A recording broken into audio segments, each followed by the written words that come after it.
Okay, so there's a couple of things that I think everybody can agree on that it'll be terrible to happen in an RV. One is nobody likes to break down, right? Nobody likes to be broke down on the side of the road. And two, nobody wants damage to their RV. And both of those things can be wrapped up into one when you're talking about a tire exploding or having some kind of blowout on the road. So what are some of those things we can do to guard against that and protect our rig and keep us from being broke down? So let's head back to the trailer and we will show you what that's about.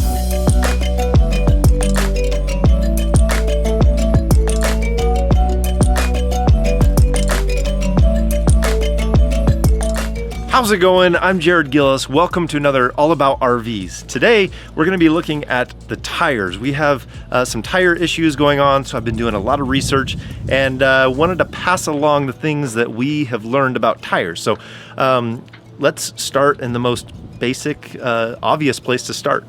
There's a lot of information that we can find just by looking at our tire. I mean, there's the obvious things that we can look at that most people already know about is you can check the tread depth. I mean, if your tires are going bald, you're obviously going to need to replace them.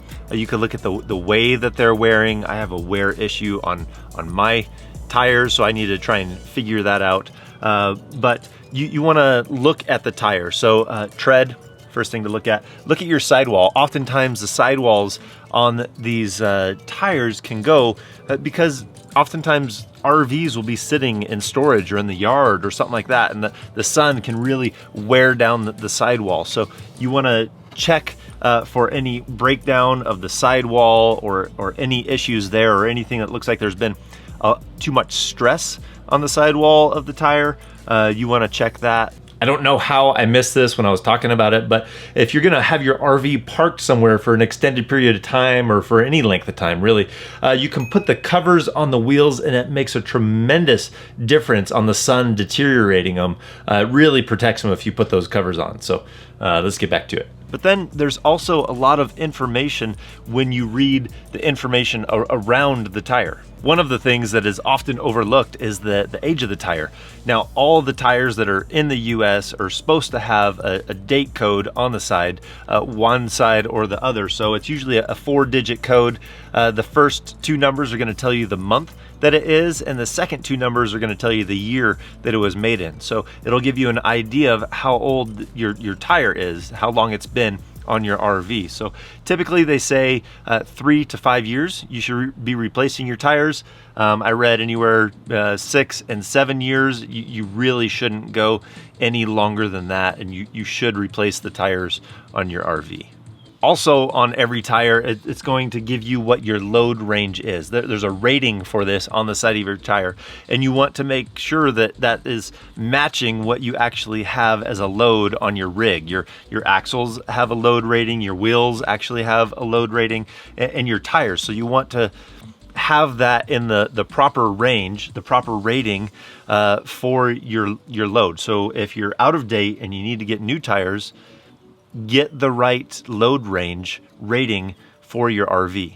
Looking around the rest of the tire, we obviously see the size of it and the name, but it also gives us our maximum PSI when it's cold. So let's talk about some of this other information that we see on here. So knowing the information off of your tire and visually inspecting them can be some of the first steps that we need to take to keep from having one of those blowouts. But from this tire here on our rig, the information that we now have is we can see that this has the proper load range, but it's actually a truck tire. And when we replace these tires, we're gonna go to a trailer tire for a few different reasons. The differences between a truck tire and a trailer tire is a trailer tire will typically have some kind of speed restriction that they don't want you to go faster. If you don't see a speed rating on your trailer tire, it's usually at 65. So a lot of problems when people have trailers and they're going faster than 65 it's breaking down that tire and causing an issue. So that's something you want to be aware of. Now on your trailer tire, if it does have a speed rating like an L or an M, those are going to be a higher range of speeds that you can travel with your trailer. But a truck tire doesn't have as stringent as a speed rating typically as a trailer tire does. But the sidewall of a truck tire is supposedly not as strong as the sidewall of a trailer tire. The trailer tires are thicker, they're more robust, they're built for some of these scenarios that a trailer puts it in. In this dual axle, we have the tandem axles right there. When you turn, that these tires, they actually fight against each other when you're going into a tight turn or making a right turn at a light and it's tight. Those tires want to go two different directions. So because of that, it puts a lot of stress and strain on the sidewall, which isn't a good thing for these truck tires. They're not designed to take that strain. So that's one of the reasons that we're going to be switching to a trailer tire when we replace these. Just before we move on from this section, I know we were talking a lot about trailer tires and truck tires, and that's because we're talking about these going on a fifth wheel. But if you have a Class C or a Class A, make sure to get the proper tires, the right sizes and the right load ranges for those vehicles. But all this information about the date that's stamped on them and the PSI and all the information you get from the side of the tire is going to be the same across the board. So let's get back to it. Now, the next step in that thought, if we were to change these tires out from a load range E to a load range G, those load range G can handle a higher PSI. So the question is, can our wheels, can our rims handle a higher PSI? So usually you're gonna find that information on the back, kind of the inside of your wheel, your rim, to see what the rating is on that. Now let's look at the pressure, the PSI that we have in our tires, because that is very critical, very important. They say the majority of blowouts happen because the PSI in the tires were incorrect. They were not at the proper levels. A lot of times it's because it's too low. You have your tire that's flexing more because it doesn't have enough pressure in it, generating a lot of heat as you're driving because it's flexing constantly.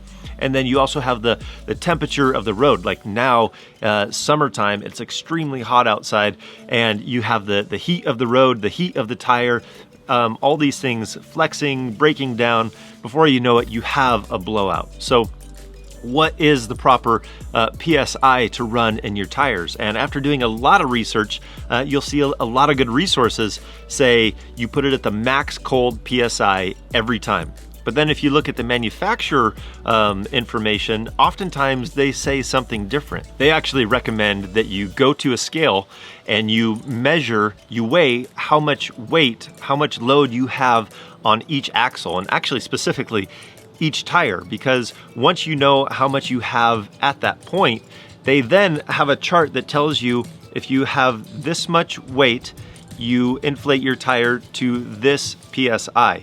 If you have this much weight, you add this much PSI. So they want you to add the PSI to the actual load that is on that tire.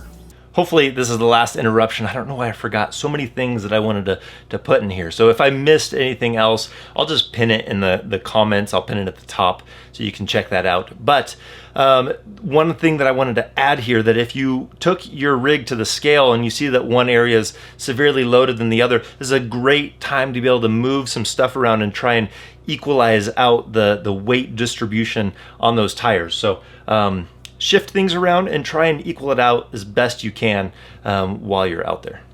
Now, a very useful tool in monitoring your tire pressure and heat are these tire pressure monitor kits that you can put on your RV. They're these little sensors that you put on the stems, and they'll tell you what your temperature and your pressure is while you're driving, which can be key to making sure you don't have a big blowout. As you see temperature changing or pressure changing, getting above a certain threshold, you can pull over and address it before you have that blowout. So we're probably going to be getting one of those monitor systems so that we can keep an eye on that as we go down the road. Now, another thing we can do to help protect our tire and not break it down and cause any damage to it is when we level our rig, we don't want to have it resting on anything sharp or jagged. I used to use 2x4s and partially pull on them to kind of level up the rig, but that's not the greatest when you have something like that pushing into the tire for an extended period of time. It's not good for the actual structure of the tire. We use these Anderson levelers. I've mentioned them before, but they support the tire very well when you're up on them in level. So I think if you do all these things, if you're checking your tire, giving it a good visual inspection, if you're not driving too fast, if you know the speed rating of your tire, if it doesn't have that speed rating, you go 65, or if it has an L, you can go 75, or an M, I think it's in the low 80s, like 81 or something like that. If you don't go too fast, you have the proper tire pressure, you're monitoring the temperature, and you have the proper load range tire for your rig, I don't think you can necessarily completely eliminate any issues you would have with tires for a blowout, but I think we can severely decrease and minimize that risk of having a blowout and being stuck on the side of the road or something potentially dangerous. So I hope these tips and really this information helps you make informed decisions and knowing how to care for your tires. So if you like this video, give us a thumbs up. If this is your first time here, hit that subscribe button. And if we don't see you on the road, hopefully we will see you in the next video.